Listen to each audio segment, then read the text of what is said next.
Hey guys, it's Jake. Real quick before we get into the video, I've been adding a lot of new state valet tray molds to the website. Make sure you check it out. I'll leave the link in the description. Also, make sure to like, comment, and subscribe. It really helps out our channel and helps us bring more content to you guys. Thank you very much, and into the video. All right, good morning, everybody. This is George and Jake with EDC Leather, Springfield, Missouri. And this morning we're talking to EJ Wonderboy Esposito from Maricopa, Arizona, owner of Lethal Leather. How you doing, brother? Good. How's everything? Ah, man, I'm just I'm living the dream. Good. So, we were chatting here a day or so ago, and you brought up George Cubic. Absolutely. And I actually called him up, you know, and here in a week or so, he's going to come hang out with us. But he's like, man, you got to holler at EJ too. And I said, well, hell, I'm a dork. I was just talking to him this morning. You know? Oh, man. We nerd out, man. He's a good friend of mine. Well, he's awesome. And I saw where you had the pictures of you and him in the shop doing some builds. So when he come and help you out with the knife sheath and show you what he did there, and then you return the favor? Sure. Yep, that's it. I went down to his place, checked out his shop maybe about 2 months ago, and then started nerding out, talking leather, holsters. And that led into a huge friendship. Fantastic. And we've been friends ever since, man. It's great. And he said he's only like, what, hour and a half from you? Yeah. Yeah, about an hour and 40 minutes. That's no rocking the house, you know. Absolutely. But also, if you end up in a big crunch or something like this, now you got a support guy that can help you, and vice versa. He goes, you need buckles, you need hardware, you don't have it, I'll send it to you. No problem. Like, man, he's a good guy to have in your corner for sure. It's all part of the leather family, you know. Dave Peterson and I were talking the other day. And one of the things we were talking about is, and this kind of started some auctions we were going to, and guys started to meet each other face to face. They come here to the boot camp, they get to meet, 10 or 12 other guys. And we were just kind of counting our blessings for the year in our leather family. And now everybody calls each other back and forth in chats. I like to call you a couple hours before you get off when your overnight shift. It's the best. You're a little salty sometimes. Here and there, yeah. Here and there. Yeah. Well, fantastic. So when did you get started in this gig? I mean, when did you get caught in the leather trap, brother? Oh, man, 2019, I guess, right? 3 years ago? Yeah. 4 years ago, whatever. Yeah, I was at Ace Hardware, the little mom and pop Ace Hardware shop down the street. I was looking at metal. I was welding something. There's an old timer there, Mr. Churchwell. He's like, what are you looking for? I was like, just some metal. Just going to weld up some targets. He's like, I shoot. I make holsters too. Like, okay. I didn't know this guy from Adam, man. We got started talking. I was like, well, how much you charge to make a holster? And he's like, $60. I'm like, okay. I got started thinking. I was like, how much would you charge me if you taught me how to make one? I want to learn how to make one. And he's like, just come over to my house. Gave me his address. Next day, I spent 6 hours at his house building this. No shit. That's holster. The old Tandy pattern, isn't it? Yeah, that's it. And you carved that? That was your first carving too? I sure did. Yeah. That is so awesome, brother. And it just went downhill from there, man. If it wasn't for him, I wouldn't be where I'm at today. Do you still get to visit with this fella? Yeah, I talk to him on the regular. Yes, sir. So it never ends. So that was the first thing you did. So that was a Tandy pattern. First build. Tell me, do you have one of the first holsters that you designed yourself, though? That look that a guy always gets. not with me out here. No, that was a train wreck. It was all wonky, man. I tell you what, stitch line was good, but the pattern was wonky. Yep. So you learned from him, and you got a chance for how it goes together. And I mean, did you like poke yourself with a needle and inject yourself with leather? What brought on? Oh yeah. What was the next thing? You got pretty pumped, pretty excited. Yeah, I made this, and I was like, you know what? I want to learn the foundations of building a holster. I want to learn the safety, the functionality of a good holster. And I got with a few guys around my neck of the woods. Mark from Longhorn Leather, huge fan, excellent artist. He actually invited me up to his house, his shop in Scottsdale, and I was there. I was there, man. You couldn't tell me no. And I spoke with him for about 2 hours, and he gave me some good information and gave me to um, another shop, Desert Gun Leather, and Rick and John. That's where I learned to build a pancake holster. They took me under their wing. They have a brick and mortar shop in Phoenix, and I built about 10 holsters with them under their guidance, and they let me use their machines. They let me use their whole shop, and I got the full effect of building a professional holster. And then that just snowballed to what I'm doing now. And this was within, I mean, how many months was that from when you were in the Ace Hardware to you had a chance to, build 10 holsters in a commercial shop? Probably 3 months, man. I was trying to do it myself, and I just got addicted. And if I like something, I just jump full tilt, all in, man. And yeah, this is like speed dating, but with holsters, man. Oh man, it's terrible. It's terrible. It's so much fun. And then the community's huge. I reached out to Andrew. And now, how'd you find out about Andrew? How'd you find out about him, brother? The Holsters for Handguns on Facebook. Yep, one of the better Facebook sites for learning gun leather. Absolutely, there's so many good guys on there, man. And I reach out, I ask questions, and nobody messes around. Nobody insults you or Well, I will a little bit. Act like you're dumb, but yeah, everybody's great, man. It's awesome. And then I think we ended up on. I must have saw something you did, and I had a question about it. I don't know if I called you or if you called me. I think you called me. I think I had a question about my leather was wrinkling. I had like a back part of a leather holster, and it was wrinkly. I was like, why is that? And you said about the cheap leather. So I done away with the cheap leather, and it's Herman Oak, man. So that's what I use. I was kind of intimidated by the price, obviously, but once you get more confident, let's look at a hide of Herman leather. It's going to cost you about $250 or a little bit less. You know what I mean? Right. For a D as in dog grade hide, which is the lowest grade you're going to buy. But as a holster makers, we build small products. Sure. So we can work around almost any defect, hole, scratch. We don't care, so save money. But you're going to pull, on average, 20, 23 holsters. So let's say if you have a bad day, you only pull 20 holsters out of that side. What do you sell a holster for right now? $150. And they go up depending. 150 times 20, So we're at 2,000 and then 2 times 5.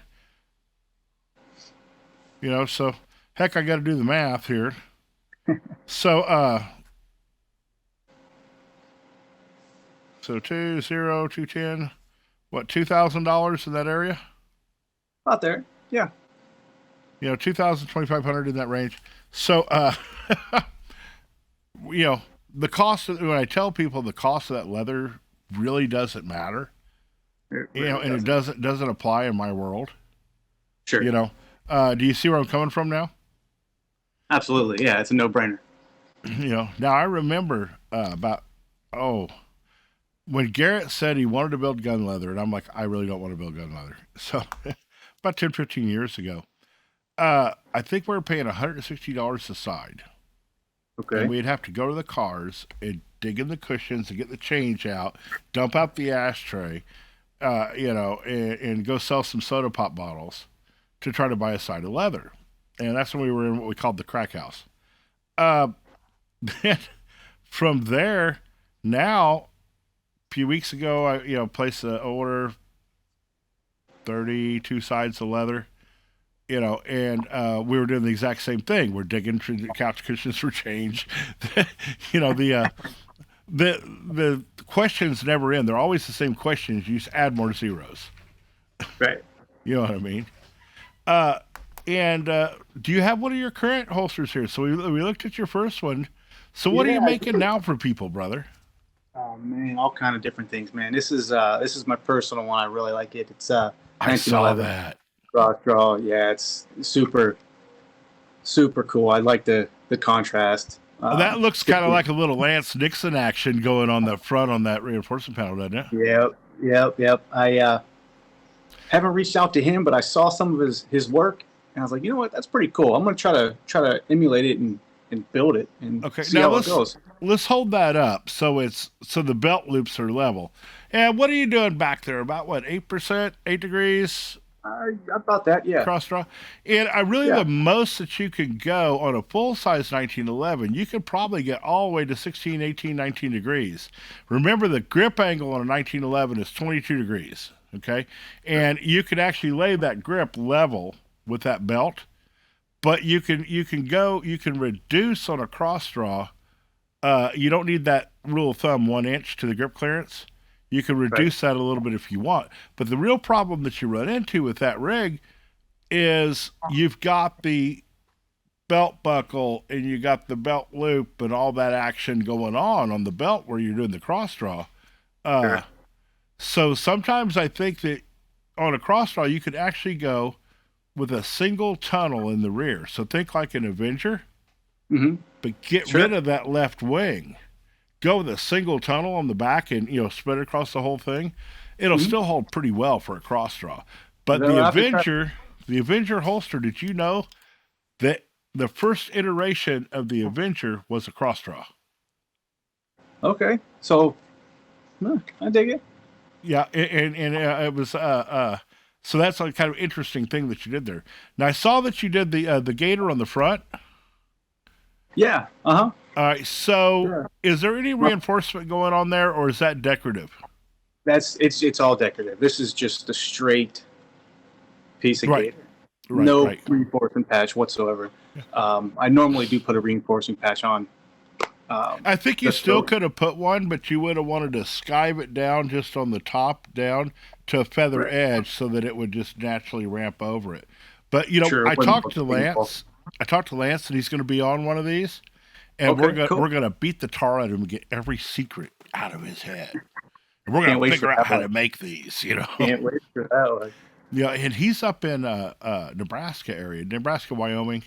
At one of the biggest, he's a train guy at one of the biggest train freight terminals in the world or in the U.S.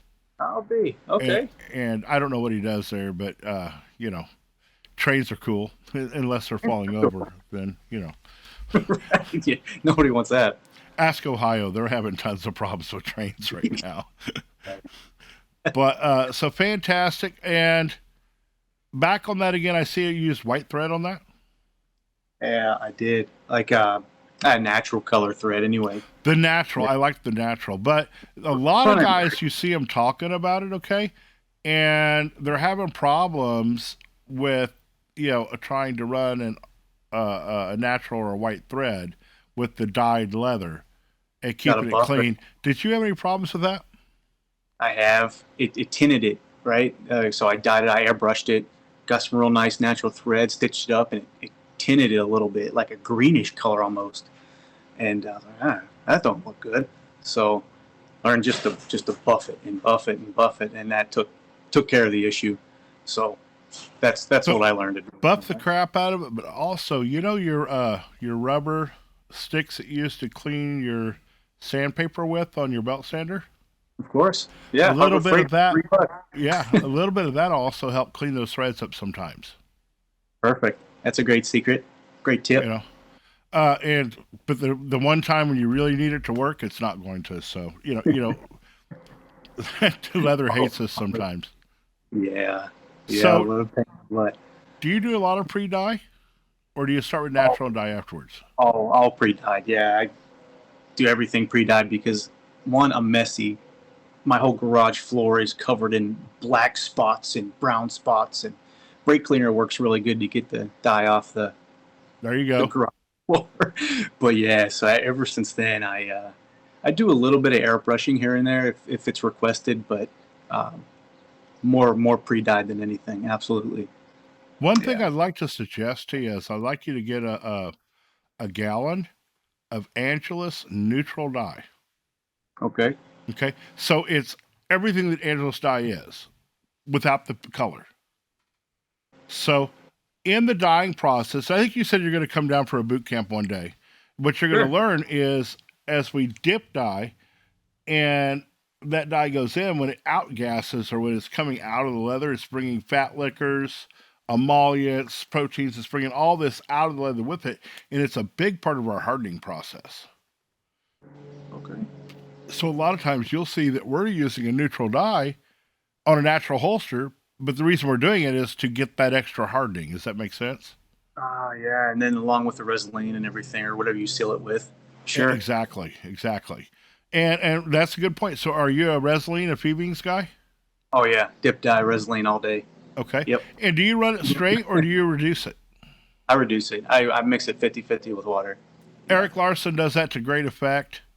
I don't. I have my own reasons for doing that, and we can't change anything in our shop. If I change the toilet paper, the guys will be mad at me for 6 weeks. Okay, so we don't change anything at my shop.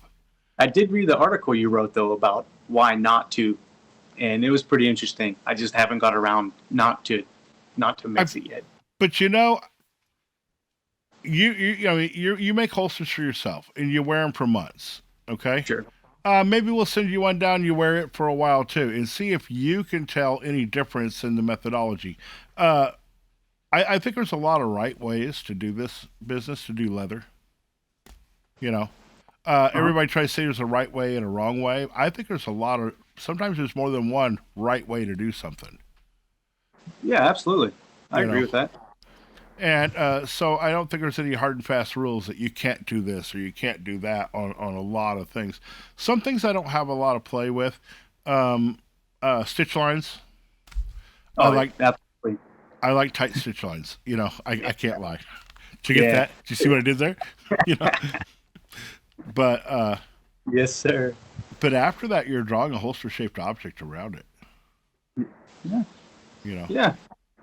So in your shop, so that was your first 3 months, okay? Yeah. So now I know that you went out and started spending money. Oh yeah, I did. Yeah, Dang it! And you're still married. I am. Yeah, I just got married. Yeah, last year. Yeah. Oh, so you did the buying before you got married. I did. Yeah. Smart man. Yeah, smart. Yep. Got to. How did you? In what order did you tool your shop at? Because there's a lot of guys. I think that. I think we have like 8 or 9 people that actually watch this podcast, and I think about 4 of them, are in that 1 to 2 year range.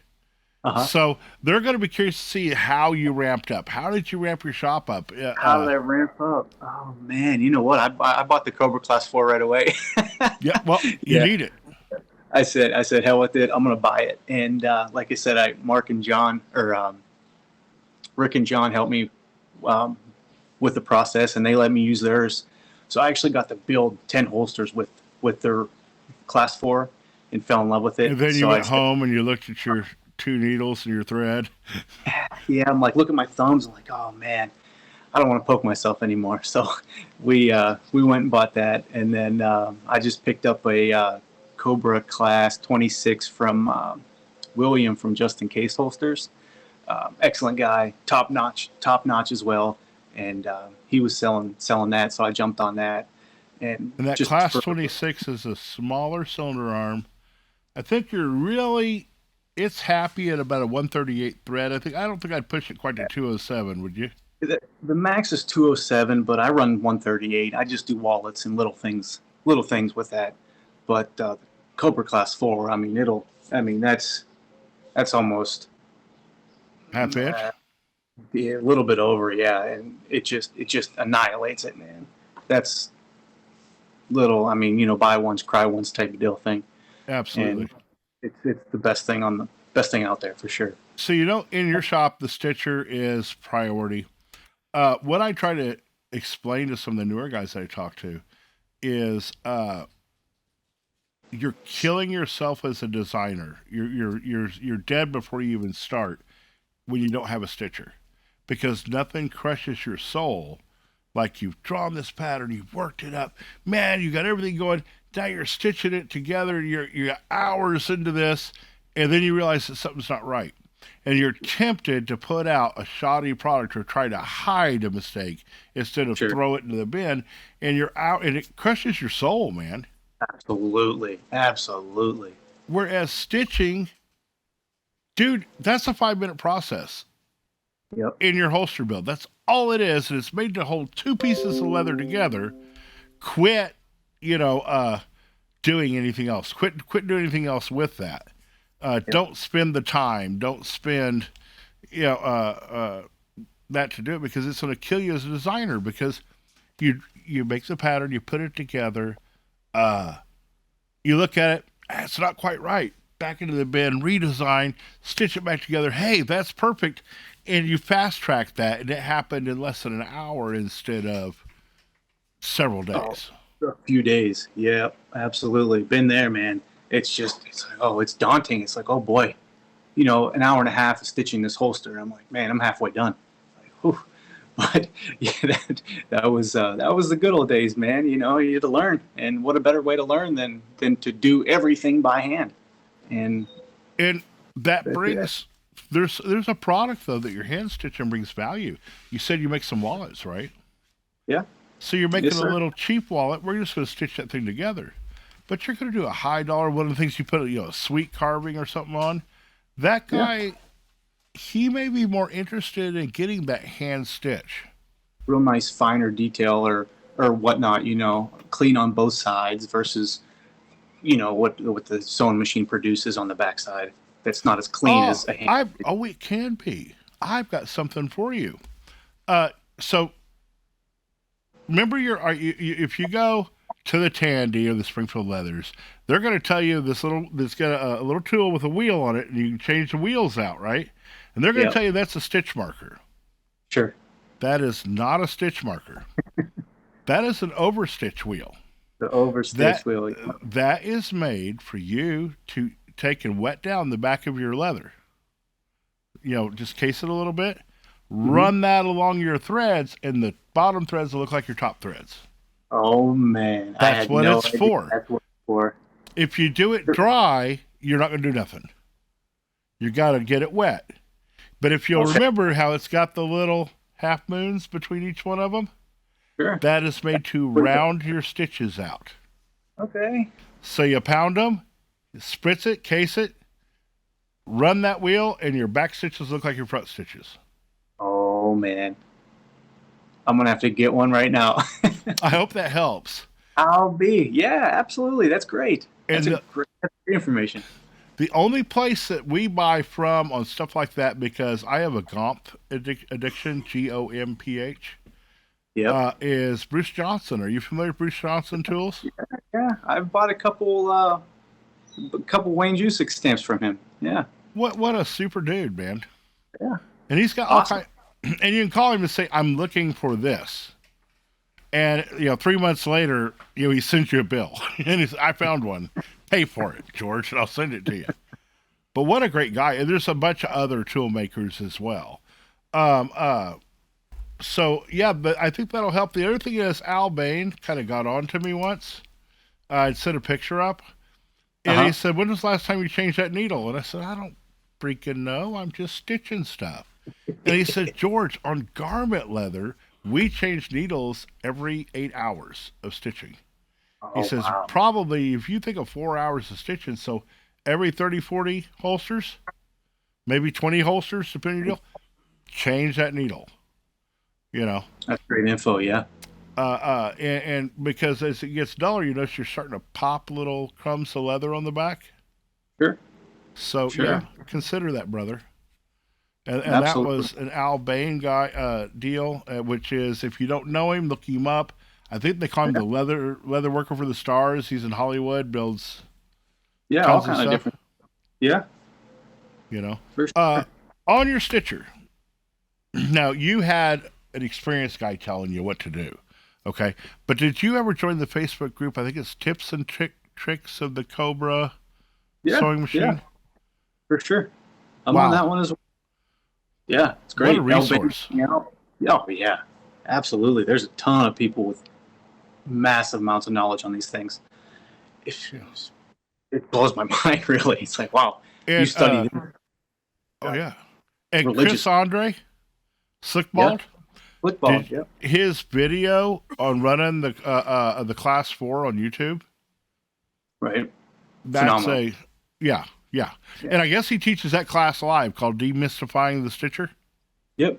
I just got an email from him about that, about his knife sheath making, his holster building class, everything. I was like, that's up there too. That's cool. He is one of the top guys at building Western holsters that are carved and, just beautiful. Right. Yeah, phenomenal. And he's a Marine, which makes him a good person. I just wanted to remind you of that. So he's the deal. You're on USA Holsters as well. Yes, I am. And I think it's got more of an international crowd, and it includes some Kydex guys. Yes, correct. So other than Andrew being there, because I know you're an Andrew fangirl, I think there's benefits in both those groups. I think so. I know so. So you got your Stitcher, okay? And you had guys guiding you there, so you didn't have to search so much. So what was your next big thing in the shop? Oh, man, that's it. Just my Stitchers. Really that's still just that and hand tools, brother? Yeah, that's it, man. I really don't have anything too fancy besides the machines. I showed you the splitter, man. That's your next purchase. Man, I've been eyeballing one. I saw one for sale online. I'm not going to tell you where, but for like $2,100. I was like, oh man, go in. There's two of those. We use the Cobra primarily because of their blade exchange program. Do you know about that? I do. And every time changes, they automatically send me a blade. I've just got it set up that way. You can't beat it. Because otherwise, you're going to have a big job come up, and it's going to start pulling and wrinkling, and there you are. So if we just continually change it. Now, we run a lot of leather. But the thing is you're having to ship leather in, and that means that, say you want to build a wallet, right? Yeah. So you're going to have a 4 to 5 ounce shell, right? Yep. A 3 ounce inner shell. Yep, 2-3 ounce. 1 to 2 ounce on the pockets. So you got 3 sides of leather. Yeah, that's to build that correctly. I need you to be making that leather out of one thing. Yeah, that's and say you mess up, then you have to reorder more. Oh no, here we go again. But now you have a single line item, so you'll split it. You'll just split your own. Yeah, but it'll save you time and money, man. And so you started making holsters, and that means you're giving it away to friends and family. You're trying to do something so you don't drown in leather, right? Man, I tell you what, I must have gave 20 away. Like, here, just try it. Yeah. Yep. Absolutely. And so at what point did you decide that I'm pretty solid on what I'm doing? I'm happy with my structure. I'm testing it. You know what I mean? And so maybe I'm going to sell something. At what point did you get there? Oh, man. After hand stitching, I went to them little Chinese hand cobbler, hand crank machines, Oh, boy. Yeah, I got one of them, and I was, this is great. This is the best thing ever, and I was like, I feel pretty confident. So I'd say, 5 months after I started, I was selling them for $60. So I bought the blue gun for, how much, $50. I bought the blue gun. I sold them for $60. I was making $10. I was making nothing, just to have a little bit of. But you keep the blue gun now, right? Yep. Because that's a durable good. Yeah, absolutely. So, and then I got the class 4 and gained some more knowledge, and then that's where I started. Like, man, I can really do this. Let's give it a shot. And I just made a little website on Etsy, and okay. It just went downhill from there. I mean, I'm not tech savvy whatsoever, but I was like, I'll give it a shot, and it's been great. Is that your primary sales channel that you're using? Is Etsy, or what other things do you use for sales channels? Word of mouth. That's it. Nothing fancy, just old school. I like old school stuff. I'm not big into this internet crap, but right. Oh boy, word of mouth. That's it. That's where I get my stuff. Word of mouth, man. I have my couple holsters in a little leather shop or little gun shop down the street, and behind like little fancy glass cases and stuff. So, foot traffic, stuff like that. You're a fancy man. There you go. So in dealing with the gun, is this a gun shop that you deal with? Are these like acquaintances of yours? Okay, Yeah, sure. I bought my ammo, some guns, nothing too major, but they help me out too. okay. So let's talk about wholesale sales a little bit. I believe that's really when you start to make money is when you go wholesale. Right. Everybody, it seems to go backward in people's minds. They're like, you're charging less for it. How do you make more money? We're making 200 a month instead of 10. Yeah. You know, Right. so that seems to work that way. Um, how many times have you really, or how do you handle this? I guess. So a guy comes up to you, word of mouth. Hey man, EJ, I want a rig for my 1911. Blah blah blah. Put some gator on it. Put some shark on it. All this, Sure. and you take the order, right? When do you collect money? If I don't know the person and it's a custom like that, upfront, absolutely. All Um, of it? Absolutely. Okay. Absolutely.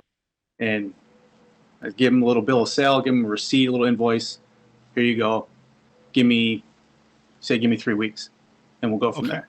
So you give them a timeline and you do that, but you collect everything up front, which is what I believe Absolutely. in. Yeah. Nobody's gonna dine and dash.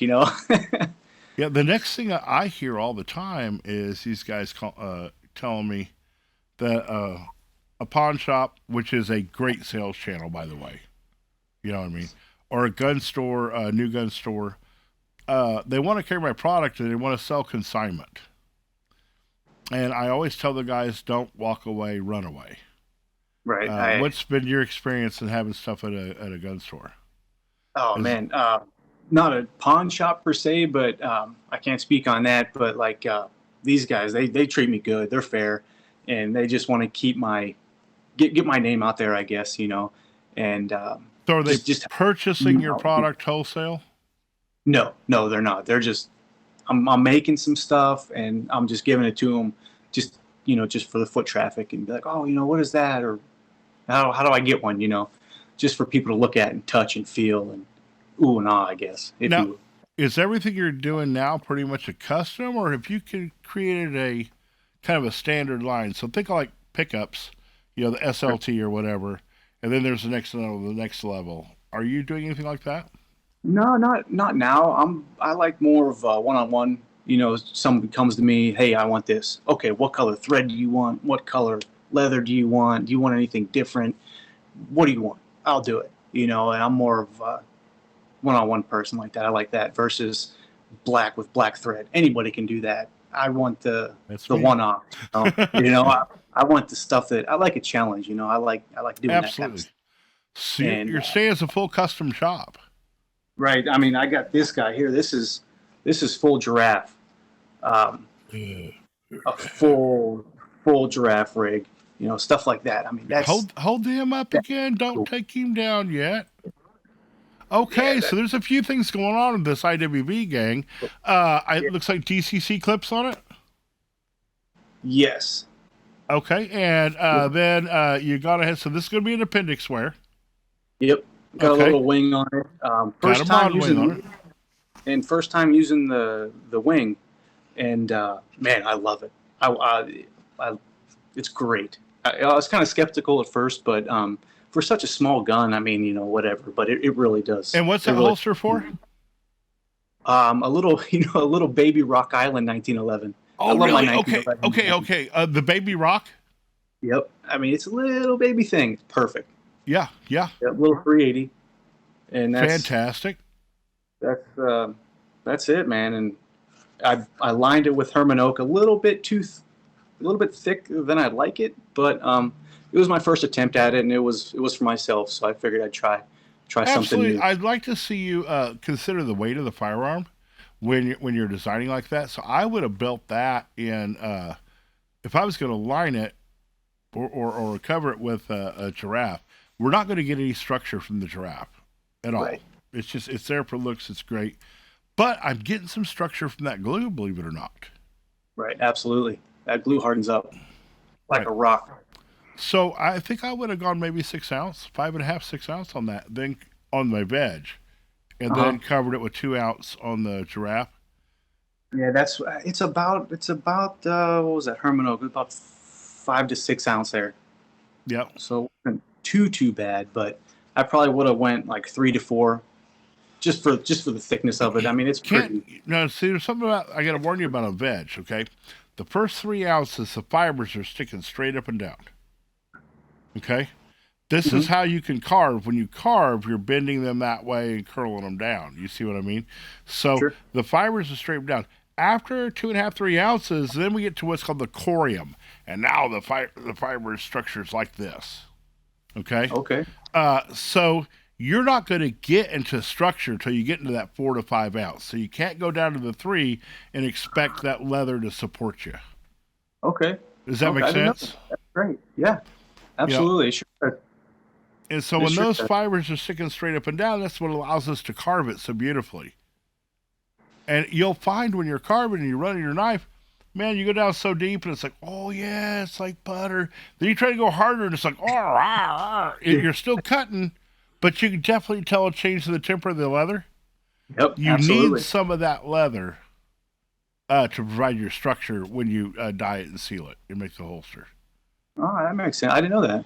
Yeah, I really don't do too much carving, but I didn't know that about the structure. That's great. Yeah, so that's something you want to remember, So advantages for carvers. For us, we run into some disadvantages if we get too thin. Does that make sense? Sure, absolutely. And then over-engineer things, and I'm like, it takes forever to decide on something. And whenever I do, I'm like, second guess everything you do, right? And yep. I think I told you earlier today, like 2:00 this morning, I woke up going, and I got up. My wife's angry at me because she didn't get any sleep, and I'm scribbling stuff down so I can read it the next morning and see if it makes any sense. Right. So yeah, we did that, and it's working out. So I was drawing patterns like crazy this morning, sending them off to Texas Custom Dye, things like that. Perfect. Oh man, you can't. Speaking of Texas Custom Dye, are you using one of their belt slot? I am. Yeah, I made it custom to my specifications. I sent them the dimensions and everything, and they knocked it out of the park, man. I've been using it for a year, I'd say, and it's still great. It's awesome, and I think if you send it back to them, they sharpen it and everything like that for a couple bucks, I believe. So it's a win-win. If you send the girls chocolate in the same package, they'll do it for free. Perfect. I will kiss their rears. But so we know that we need a stitcher. Another very holster-centric item is getting that punch. But how do you edge bevel the inside of your belt slots, brother? Number 3, Berry King. I wet it first, and then number 3, Berry King edger. Are you using the sharp radius edger? I'm sorry? Are you using the Berry King sharp radius edger? That's what it's called, the sharp radius edger. No. Go get yourself one. I just made your day. I don't know what this is. I'm going to have to look it up. We'll have it. Jake, I think, has one over here. Can I have the sharp radius edger, Jake? So a bassinet, as you know, just curls around like this, right? Right. Okay. The sharp radius edger is much sharper. You cannot get any little marks on your belt slot. And it's made to do nothing but edge out belt slots. Is that right? So it's a specific tool just for that. I don't know if you can Let me see on it. So here we go. Notice how sharp that turns around. You got to come down with it a little bit. Come south. Okay, I got to come where you can see. I was doing it for the camera. Oh man. Okay, I see it. I see. And this is one of the tools that you'll use. This is the only job it does. And it's worth every penny. Right tool for the right job, absolutely. And on another mono-use tool, I know you're building some gun belts. I've seen some wicked stuff. And how thick are they? 2 layers of 7 to 8. Veg tan. Okay. And are you punching round holes in your belt? Oblongs. I like my I'm going to tend to get the oblongs, but you know who else? I just found out this week that Texas Custom Dye has oblong punches they'll put into a die for you. Is that right? Yeah, so when you're ready to start clicking, you can get it that way. So you draw your pattern out where you want it. They make you a belt slot make it with oval holes. Oh man, yeah, I like the oval hole look. better than the circles. Well, you need it because if you're going to make on a 16-ounce belt a hole, for the ton to go through, it's as big as the Eisenhower Tunnel. Right. So you're going to have the same length, but it's going to be ovaled out. So that's what we got to do. So yeah, we're doing the same thing there. Right. Have you started doing some reinforced belts yet? No, I have not. With metal inside or the plastic? Oh God, no. All right. So there's a couple guys that made an entire living trying to tell people that metal is what you need to put inside of a gun belt. Right. And that is absolute freaking insanity. Okay? If it gets kinked, it's done. Throw it away. If it gets moisture, guess what? It's a belt around a fat guy like me on a hot day. Then the metal rusts. It affects the leather. Throw it away. Then the next guy comes along and says, let's put Kydex in it until it breaks or whatever. Okay? Sure. What you want is something called hinge-rated polyethylene. Okay. So some heavy plastic or This thin is plastic. this is so super only for holster makers, and you have to like climb to the top of a mountain and talk to a hermit to get it, or you go to Lowe's, and the gray plumbing strap that they hang up your pipes with is hinge-rated polyethylene. I'll be damned. Perfect. And the cool thing is all the holes in it. So if you watch my videos, you know that George likes to make 2 dots and draw a line through the middle, right? I mean, it's just, that's my happy place. This has got holes in it regular. So when it comes off the spool, it's all coily and all unhappy. Take a heat gun, hit it with the heat gun, it goes limp. Blah. Now you start, take some 80 grit, give it a little tooth for gluing. Mm-hmm. Put your glue down. You got a line drawn down your belt. Now you can line it up down those holes. No brainer. Go to 6-ounce leather on both sides. Put this down the middle, and you're rocking the house. It'll give you a new product, brother. Add $20 to the cost of that belt for reinforced. But for the guy with the thinner khakis or something like that, he's going to really appreciate you. Is that right? Yeah, and like I said, as always, build it for you. Check it out. Sure, absolutely. So they got you there. So you're doing the belts, you're doing wallets. Little wallets here and there, yeah. Yeah. Have you been able to create a kind of a to where the guy buys the holster and he buys a matching belt and he gets a matching wallet? Have you had any luck with that at all? Yeah, a couple. There's a real good customer of mine. Yeah, he got all this different things. He got holster, mag combo, belt, another holster with some different fancy design stuff on it, with another mag carry, and it's great. That's fun stuff. Whenever you get to complete the set, if you will. When you build a plain black holster with black thread, and then they buy a belt, it's like it's automatically a set. You know what I mean? I've never had luck putting together kits like that, but I just the first time I met him, I was like, yeah, I'll give you a 1911 holster, 4 1/4 inch barrel. I was like, you want a mag carry too? Yeah, sure, why not? I'm like, okay, that was an easy sell. I just asked him a question. I got the mag carry from Mr. Jake Dickerson. Okay. Off of holsters for handguns. Great guy. I've been talking to him back and forth also quite a bit, and we've been bouncing around some ideas. And I got his pattern, and I used the heck out of it. And have you seen our snap mag pattern? I have. That's an Andrew deal. Andrew designed that, sure. In fact, then we license them. So when we sell them, then we're paying him for every one of those we sell too. You have the click and ships of that and the acrylic templates, if I'm not mistaken. Yep. And Jake, because Jacob, my youngest, the guy that's doing all the technology here, he's kind of a fancy fella. So he made the acrylic where it has all the instructions on it as well. It's perfect. I got your rifle sling template. It's a no-brainer. If you can read, you can figure it out. It's great. It's kind of a fun template. And we're going to make you one that has the adjustable tail. So it's going to be the wider, more square with the adjustable tail on it as well. Let me know whenever you get that made. I'll get that one from you too.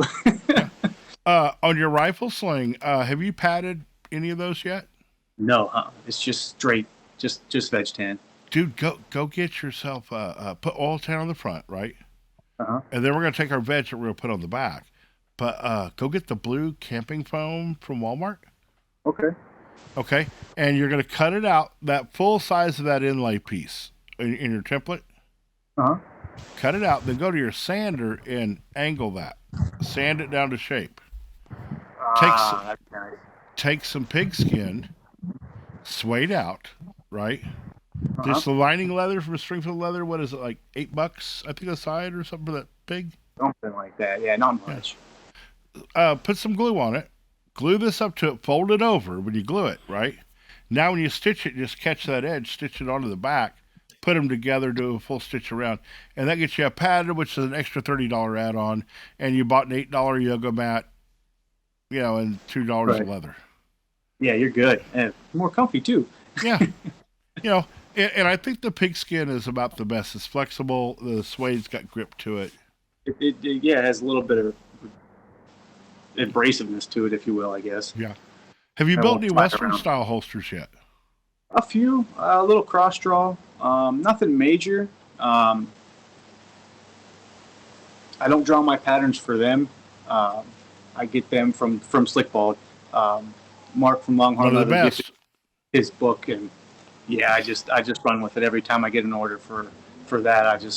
You want a cross draw, or you want B roll holster, B movie holster, whatever, and we just go. Will Gormley patterns. You check them out too? Oh yeah, absolutely. This first one was out of his book. Oh, okay. From Leather. Yeah. Yep. Awesome. So, I mean, and then when you, when you get a chance to go to like Sheridan or something like that, you're going to meet these guys. Man, And go eat peanut butter sandwiches with them. So, we kind of get sometimes when we're reading the Facebooks or reading the articles, watching the YouTube, getting the books, and then you meet him at a show and you realize that this guy's just me, only he's older than dirt. right. And he knows a hell of a lot more than I do. But they're all, it's all, like I said, part of that leather family, right? Man, it's a great community. It's a great community. I mean, and we're all trying to make a couple bucks, but I mean, it's great that you're willing to share stuff with me.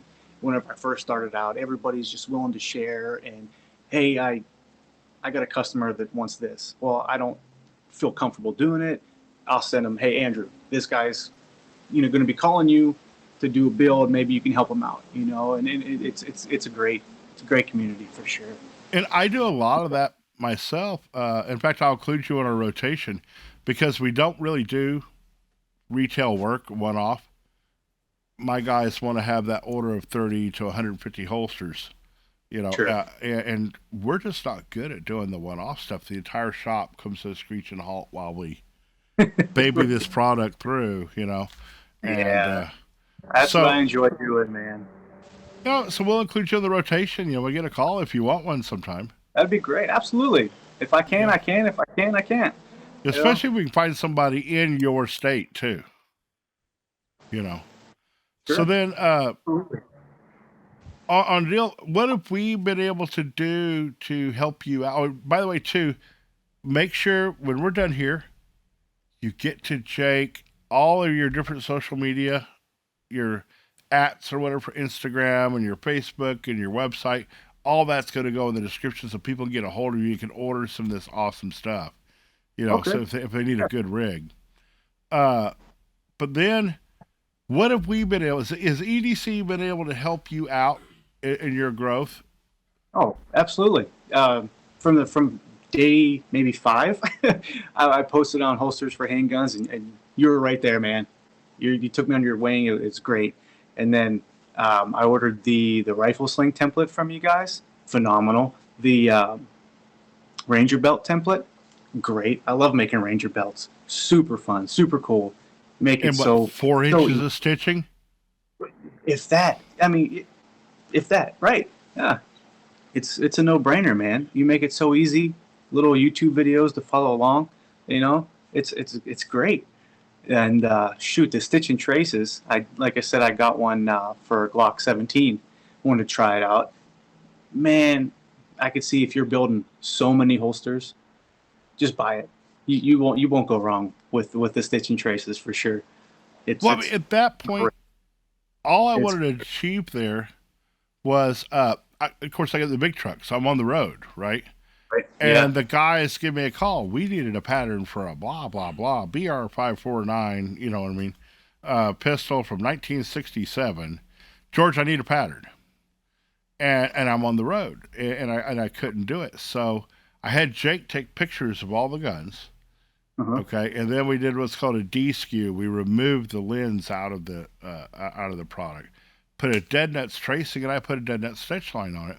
So now the guys would call me up, and I would drag that stitch trace from my computer in, draw the holster. 10 minutes later, they've got a pattern they're building. Perfect. Like you And said, the tight stitch lines. Yeah, no problem. It's a great boost of confidence for sure. And then if you want to just build in the masses, you're good to go without even thinking about it. You just get an autopilot, and but you're still you're designing. You're the yeah, artist. absolutely. Sure, sure. You know, I've had guys come in the stitch trace and say, "Well, I make my own unique designs." I said, this has nothing to do with your design. This is just the mechanics. Is all it is. Yep, the foundation. you Sure. know and my goal there was to hopefully to let you be the artist and take the mechanic, take the oil stain mechanic out of it and let you really express yourself as a craftsman. Yeah, they're you know wonderful. And how did you guys come up with like what was it, the 52 variations of the that's handgun? the click and ship. This was one of the things that we did for years that nobody knew about till one of the guys at the boot camps and said, well, we were talking about orders and what we had fulfilled. He says, how do you do that? you Right. know. And I turned around, and I held him up, and I said, "This is how we do it." Actually, this was the one that started it all. Actually, I held up the leather, and it's That's the Cake Zero okay. because we built for law enforcement primarily. So 0 degree, 3 o'clock. Does that make sense? Perfect. And I needed to have a few things. So the throat reinforcement. So if a copper's got to go to the ground, you know what I mean. This keeps that throat open. If that makes any sense, you know what I mean. In a 0 degree, and I said, well, we just click these out, and what defines a holster is the muzzle length, right? Yep. So you trim it off pleasantly. You put a proper stitch line in it, and there'll be 51 to 55 that we build firearms fit in that holster. So Perfect. you buy the pattern, Yep. which if they buy them one at a time, it's $5. I think, And what is it? You buy all of them, it's like 140 bucks. yeah, I tried to make it like $2.50 if you bought them all. Yeah. It's digital, That's awesome. you know. And oh yeah, the 8 degree I'm working on right now. So I just ordered the dies for it. So there'll be an 8 degree of this. And the thing that woke me up last night was the thumb brake. I'm going to click and ship thumb brakes for you. Oh, that's huge. But here's how this is going to work. For me to make a thumb brake holster, now I've seen them, right? You know Yeah. how you've got the strap coming off here, right? Oh yeah. Oh yeah. And now imagine the leather waist trying to put holsters around that. I'm like, oh my God, I can't do this. So what if I take this, okay, and bring the strap off of this From your retention feet patch. for my Okay. reinforcement? Put it on there, it comes up over and snaps. Okay. So I had this idea. I said I could do this a couple of years ago. And I kept saying I wasn't going to do it because in my mind, there's this ledge of leather here of Okay. the inside, right? With Sure. the strap on the outside. And then I got to realizing that if it's not a thumb brake, this is always here anyway. It's the front of the stinking holster. Right. Well, I'll follow you. derpy derp. So now these here will be within the next 30, 40 days. Oh They'll man. be up. Can't So wait for that. it's That's going to be awesome. awesome. That Which is gonna also be means great. I can click and ship full shoulder rigs for you. Man, I can't wait for that. I know a lot of guys have been asking about the shoulder holsters, the shoulder rigs. How do you build one? How do you design it? Yada yada. And There you go. There's And your it's answer. a taco, buddy. That's it. So, speaking of tacos, in your experience for EJ, for lethal leather, IWV versus OWB, what's your numbers, brother? How many, what's your ratio? Off the top of my head, more outside the waistbands than inside the waistbands. Really? Most one-off builders I hear say it's like 70% IWB. I'd say I'm opposite. I'd say I'm opposite. I know a lot of guys have been asking about the Hellcats, the SIG 365s, all that stuff, like the real small compact stuff. But heck, majority of my customers have 1911s and Glocks, like the big boys. Yeah. And yeah. Okay, I'll build it, man. You want something? Let's go. What do you want? And they say outside the waistband, or say Avenger, 5-6 o'clock position, and that's what we do. And if you take that Avenger and you don't put the trailing edge on it, slap your DCC on it, that's a summer special, brother. That's right. Yeah. So you can work there. So we're kind of the same way. We don't sell nearly as many IWBs as OWBs, but then our primary market is law enforcement. The next thing for you that a lot of people have to deal with right now, how are you handling the red dots, the reflex sights? Oh man, if I can't get access to a blue gun, I know some blue guns offer the red dots built into it. If I can't and I have the blue gun for it, I'll just tell them to take some really detailed pictures of where it's lined up on top of the slide, and I just do some math, do some calculations, and come up with a pattern for it right off of their picture that way. So 10 times out of 10 it works. So fingers crossed. And about a quarter inch is about the closest that I'm seeing. Okay, yeah. See, I don't have any experience with red dots. I mean, using them, shooting them, I don't have anything. I just have good old school sights on it. And it's something new, but I think it's definitely like Andrew was saying in the last podcast, they're here to stay. It's not a fad. I think that you take that into mind on every single holster you design right now and design for the capability of that red dot. Just in case, that makes sense. I think I put up in holsters for handguns a little PDF of a drawing of the Holosun 965. It's scaled. Cut it out, just tape it down to any pattern you're working on. That's it. It's going to get you close enough to work with. All right, so now, lights and lasers. Okay. I know you have to fight. What do you do? Are you building for them, or how you doing that, brother? Oh, man. What's that? Are you building for undergun lights and lasers?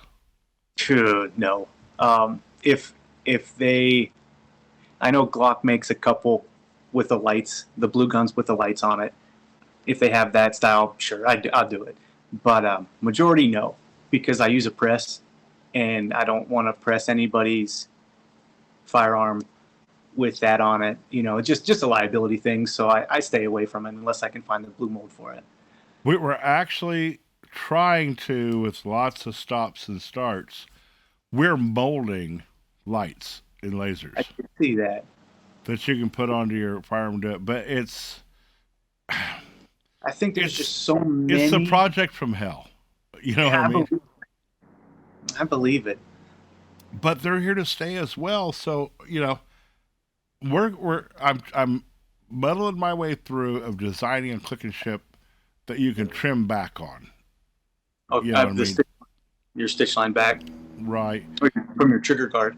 Right. And I think I do like it where the guys are coming down and stitching around the muzzle and then leaving it open at the light. Do you like that? Sure.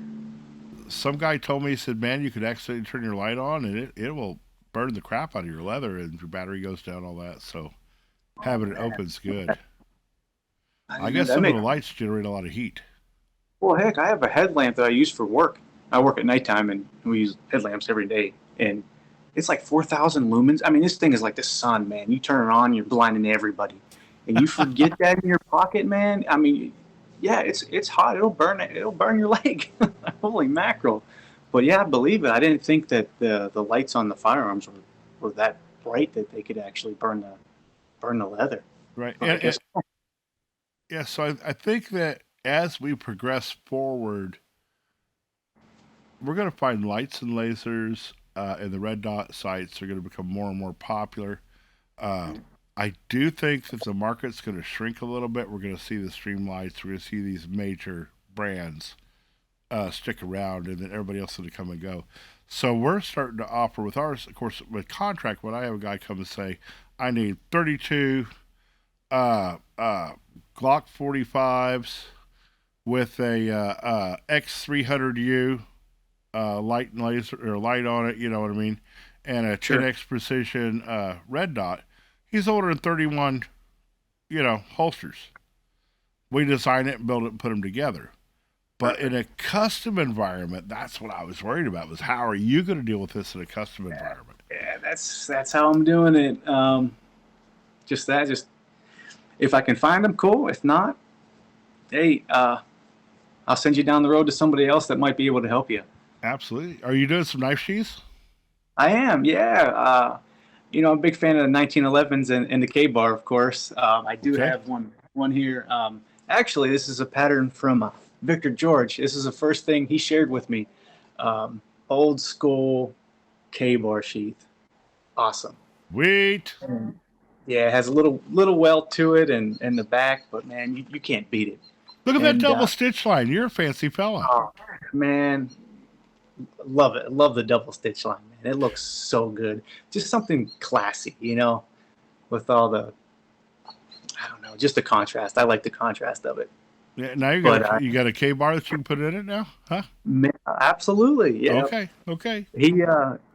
There's this one piece here. I'm not sure if you can tell, but this inner piece here. I see that. I don't know if I should say this, but it's his little secret. I think he'll be okay. Well, we're gonna talk to him too. So I'm gonna throw you under the bus, brother. So tell me what's happening here. Sorry, Victor. We're gonna look at your stuff, man. There's two little magnets in here from like little badge magnets. He was saying like they're little rare earth magnets. You stick them, you sandwich them. He can explain it better, but you sandwich the leather between the magnets, and you put that knife in. It's not going anywhere. I mean, you could Really fall down the hill, and it's not gonna come unsheathed. We've got to get him willing to share up to make a pattern. You know what I mean? So that way, he's not giving away a secret for a small fee. Everybody can get his secret, and he makes some money off of it. That sounds like a great idea. He's the guru of it. Absolutely. I can't take credit for that whatsoever. He helped me with that, and I don't know where he learned it. I don't know if he picked it up He's from somebody. kind of but man, he thinks a little differently. He comes up with some great ideas. Creative guy. top notch guy. He has all these little tips and tricks on YouTube as well. Man, just give him a shout. Man, he's a great fella, willing to help you out with anything whatsoever. And I saw that he's doing a driven wax edge as well, that's how I grew up doing. Yes. So that's fantastic. And you need to start. And I told you today the machine to get to do it, right? Yep. You got it. Okay, so that is awesome. And you said you do some airbrushing. Are you like just doing some color correction, or are you doing some crazy airbrush fades, or what are you doing, brother? I did a fade once on a Glock 17, the click and ship actually, and I liked it. It turned out good, but I haven't got any more orders for stuff like that. I don't know if anybody's not into them or what, but Yep. Well, I know that basically my rule of thumb for holster sales is going to be contrast and color and texture. I agree. Seems to work the best. So you're just going to have to play to see what it does. But I know that you do tooling on your holsters at all?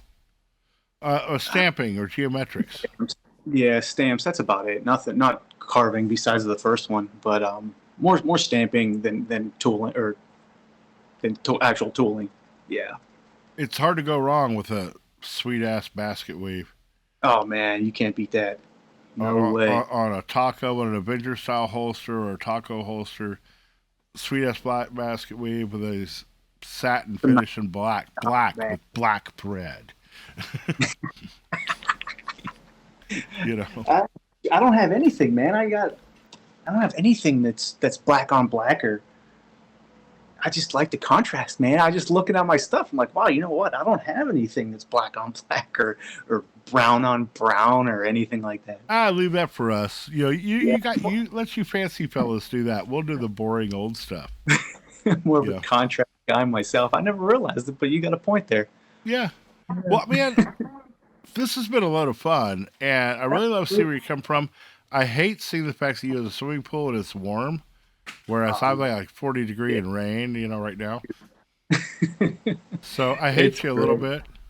That's okay. Come over sometime, man. We'll go for a swim. We'll ease out there. Yeah. You know, last time I tried to go for a swim, I got up on the beach. I'm going to get some sun.